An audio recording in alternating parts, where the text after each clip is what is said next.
Evangelio de San Marcos, capítulo 15. Crucifícalo. Al amanecer, los sumos sacerdotes se reunieron en consejo con los ancianos, los escribas y todo el Sanedrín, y, después de haber atado a Jesús, lo sacaron y lo entregaron a Pilato. Y Pilato lo interrogó: ¿Eres tú el rey de los judíos? Entonces Jesús les respondió: Tú lo dices. Y los sumos sacerdotes lo acusaban de muchas cosas. Entonces Pilato lo interrogó nuevamente: ¿No respondes nada? Mira de cuántas cosas te acusan. Pero Jesús ya no respondió nada, de modo que Pilato se admiraba. Ahora bien, por la fiesta se les liberaba a un prisionero al que ellos pidieran. Había uno llamado Barrabás, arrestado con otros revoltosos que en una revuelta habían cometido un homicidio. La muchedumbre subió y comenzó a pedir como siempre lo hacía. Entonces Pilato les respondió: ¿Quieren que les libere al rey de los judíos? Sabía que los sumos sacerdotes lo habían entregado por envidia. Entonces los sumos sacerdotes soliviantaron a la muchedumbre para que pidiera que les liberara a Barrabás. Entonces Pilato les decía otra vez: ¿Qué haré entonces con el que llaman el rey de los judíos? Ellos de nuevo gritaron: ¡Crucifícalo! Entonces Pilato les decía: ¿Qué ha hecho de malo? Entonces ellos gritaron desaforadamente: ¡Crucifícalo! Entonces Pilato, queriendo complacer a la muchedumbre, les liberó a Barrabás y entregó a Jesús, luego de haberlo flagelado, para que fuera crucificado.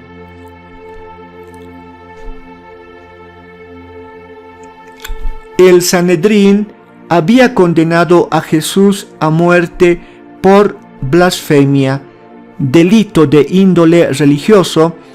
Sin embargo, al no tener autoridad para ejecutar la pena de muerte, lo entregó a Pilato bajo la acusación de sedición por haberse declarado rey de los judíos.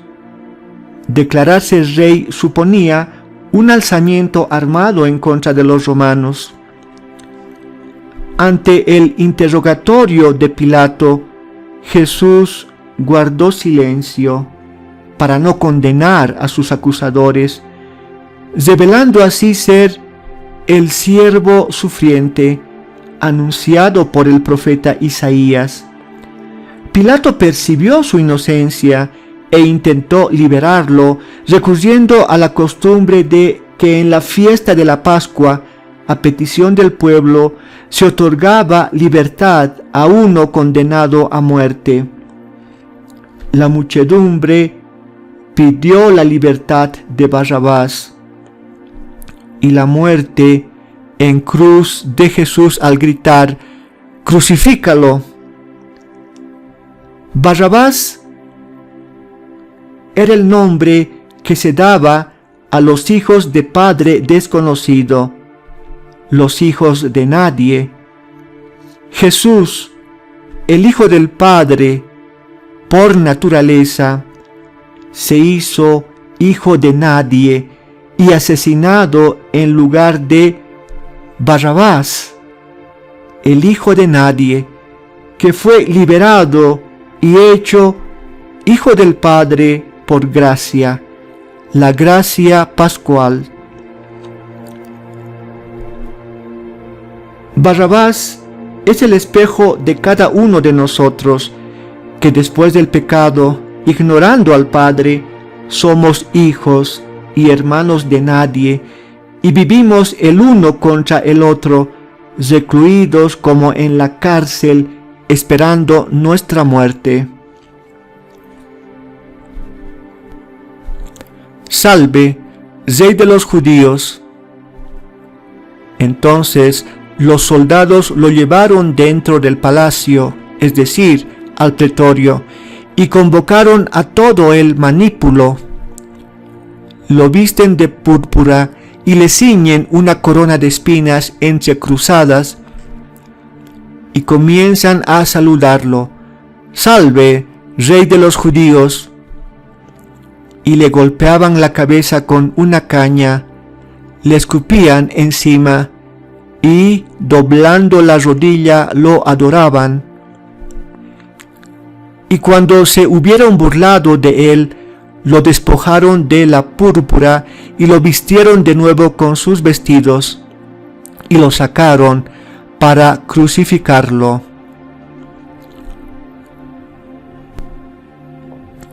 Después de haber sido flagelado, Jesús fue conducido al interior del pretorio, residencia del procurador romano Poncio Pilato.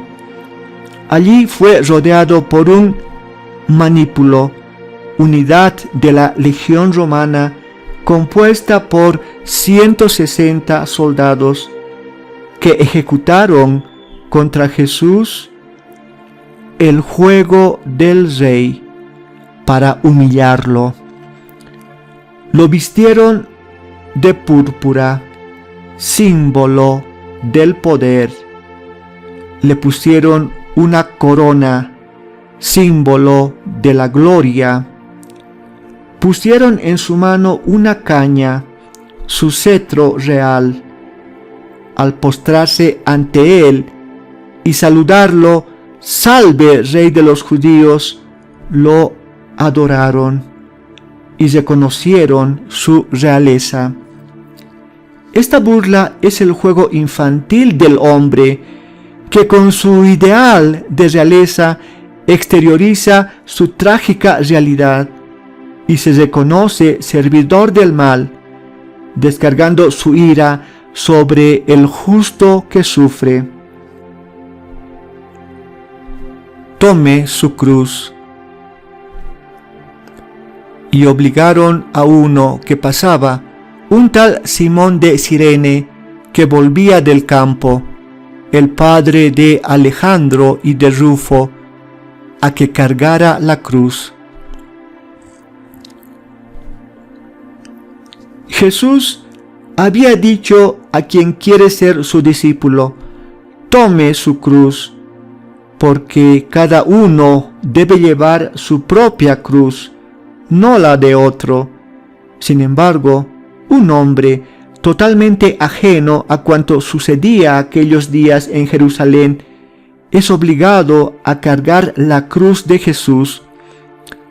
Este hombre era Simón, nacido en Cirene, ciudad situada en el norte de África, y cuyos hijos Alejandro y Rufo, luego de su conversión al cristianismo, fueron personajes relevantes en la iglesia primitiva de Roma. Simón de Cirene, que ayuda a cargar la cruz de Cristo, personifica a todos los cireneos de la historia, los otros pobres Cristos, que en su carne sufriente completan cuanto falta aún a la pasión de Cristo para la salvación del mundo. Lo crucifican y lo llevan al lugar del Gólgota, que se traduce lugar del cráneo. Y le daban vino con mirra, pero él no lo tomó. y lo crucifican, y se dividen sus vestidos, echándolos a suertes, a ver qué se llevaba cada uno. Era la hora tercia, y lo crucificaron. Y estaba escrita la inscripción de su acusación: el Rey de los Judíos. Y con él crucificaron a dos bandidos, uno a la derecha y el otro a la izquierda de él. Y se cumplió la escritura que dice: entre los inicuos fue contado. Antes de la crucifixión daban de beber al condenado a muerte vino mezclado con mirra. Esta era una bebida anestésica para aliviar los atroces dolores de la muerte en cruz. Sin embargo, Jesús no lo bebió, experimentando toda nuestra amargura y muerte. Luego lo crucifican. La muerte por crucifixión era atroz y lenta. Mientras tenía fuerzas, el crucificado levantaba los brazos y respiraba. Cuando ya no podía hacerlo, moría por asfixia. El sexto día, Dios creó a Adán, y el sexto día en la cruz contemplamos al Hijo del Padre, el nuevo Adán, que lleva sobre sí nuestro destino de hijos de nadie. La cruz, escándalo y estupidez para los hombres, es poder y sabiduría de Dios, porque en ella se realiza la mayor prueba de amor que supera todo mal. Sálvate a ti mismo. Y los que pasaban blasfemaban moviendo la cabeza y diciendo: tú que destruyes el templo y lo edificas en 3 días, sálvate a ti mismo y baja de la cruz. De manera semejante, los sumos sacerdotes se burlaban entre ellos junto con los escribas y decían: ha salvado a otros y no puede salvarse a sí mismo. El Cristo, el Rey de Israel, que baje ahora de la cruz para que veamos y creamos. Y también los que estaban crucificados con él lo insultaban.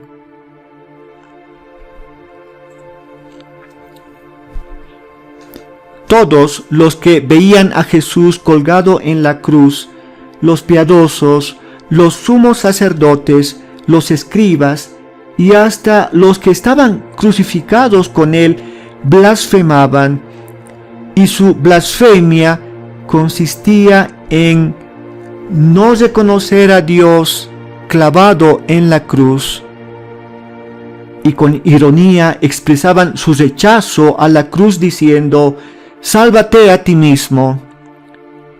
Ellos estaban esclavizados por el temor a la muerte y buscaban salvar su vida mediante el poder, el tener y el protagonismo, tentaciones que los conducía al egoísmo.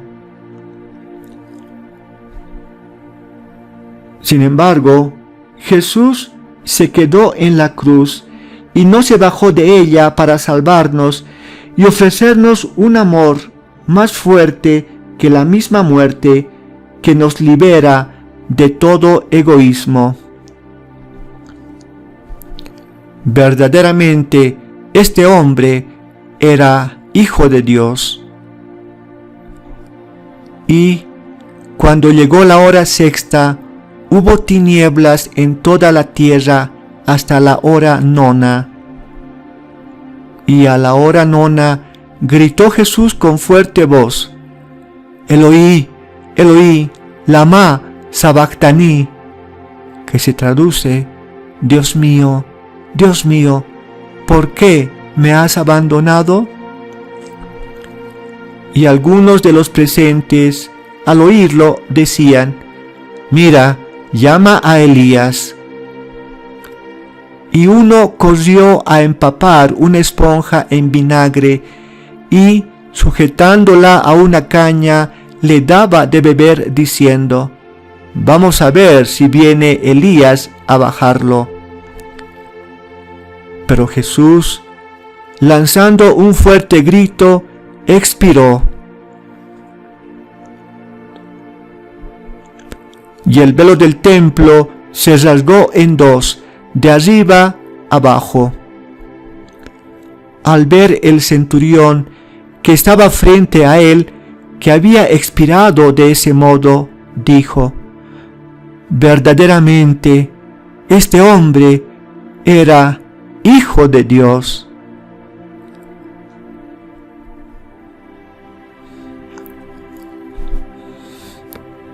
Entre la hora sexta, el mediodía, y la hora nona, las 3 de la tarde, hubo tinieblas, cumpliéndose la profecía de Amós, que decía: en aquel día haré ocultar el sol a mediodía. En la muerte de Jesús, el mundo recae en la nada, en el caos. La luz vuelve a las tinieblas, porque el asesinato de Dios es el máximo mal, por encima del cual no hay ningún otro mal. El grito de Jesús: Dios mío, ¿por qué me has abandonado?, son las primeras palabras del Salmo 22, grito del justo que sufre y que es la suma de toda la desesperación de la humanidad abandonada por Dios, aunque en realidad el hombre es el que abandonó a Dios. Jesús en la cruz, solidario con el hombre, carga el abandono de Dios, consecuencia de todo pecado, y logra el encuentro entre Dios y el hombre.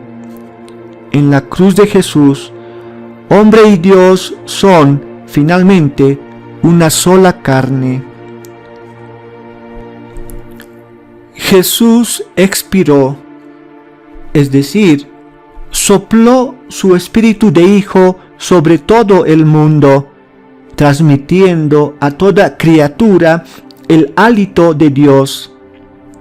Y al expirar, el velo del templo, que separaba el santo, es decir, el templo, del Santísimo, que era el sitio donde se guardaba el arca de la alianza, se rasgó, dando fin a toda separación entre Dios y el hombre. El centurión, viéndolo morir de ese modo, exclamó: verdaderamente, este hombre era Hijo de Dios, porque percibió a Dios en el hombre crucificado. Jesús es Dios crucificado por nuestro amor, y su muerte en cruz revela quién es Dios y quién es el hombre. Dios es amor infinito que nos ama desmesuradamente, y nosotros somos los amados por Dios infinitamente. Había también unas mujeres que miraban. Entonces, había también unas mujeres que miraban de lejos, entre ellas María Magdalena, María, la madre de Santiago el Menor y de José, y Salomé, las cuales, cuando él estaba en Galilea, lo seguían y le servían, y muchas otras que habían subido con él a Jerusalén. Los discípulos varones se eclipsaron porque ya no tenían nada que dar o hacer y huyeron. Sin embargo, al pie de la cruz había también unas mujeres que miraban, demostrando que terminada la acción inicia la contemplación. Y al contemplar a Jesús crucificado, nació en ellas la compasión, cualidad del débil, pero que sin embargo es la fuerza más grande que existe.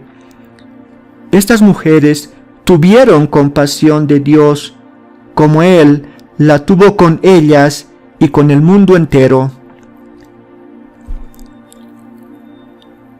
Contemplar a Jesús crucificado es el principio del verdadero conocimiento de Dios. Sus heridas muestran el misterio de Dios y su excesivo amor por nosotros.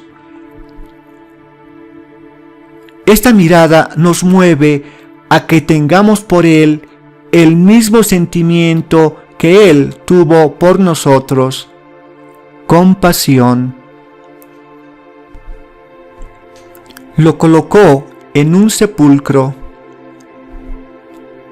y al atardecer, como era la preparación, es decir, la víspera del sábado, vino José de Arimatea, miembro respetable del Sanedrín, que también esperaba el reino de Dios, y se atrevió a entrar donde Pilato y pidió el cuerpo de Jesús. Pilato se asombró de que ya estuviera muerto. Llamó al centurión y le preguntó si había muerto hacía tiempo. E informado por el centurión, le entregó el cadáver a José.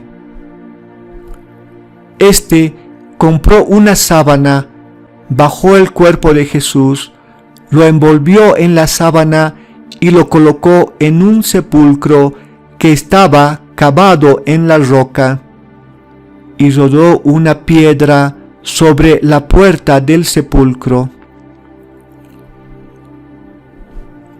María Magdalena y María, la de José, contemplaban dónde era colocado. José de Arimatea, discípulo secreto de Jesús por miedo a los judíos, al verlo muerto en la cruz, tomó valor, pidió a Pilato su cuerpo, lo bajó de la cruz, lo envolvió en una sábana y lo colocó en un sepulcro. La palabra sepulcro en griego significa recuerdo, porque la muerte es la memoria fundamental del hombre. Sin embargo, el sepulcro contenía el cuerpo de Jesús, la semilla de la vida, de la cual germinará el árbol de la vida. Jesús en la cruz logró el encuentro entre Dios y el hombre, y al ser bajado de la cruz y ser colocado en el sepulcro por solidaridad con el hombre, descendió al lugar de los muertos para encontrarse con la muerte del hombre y rescatarlo.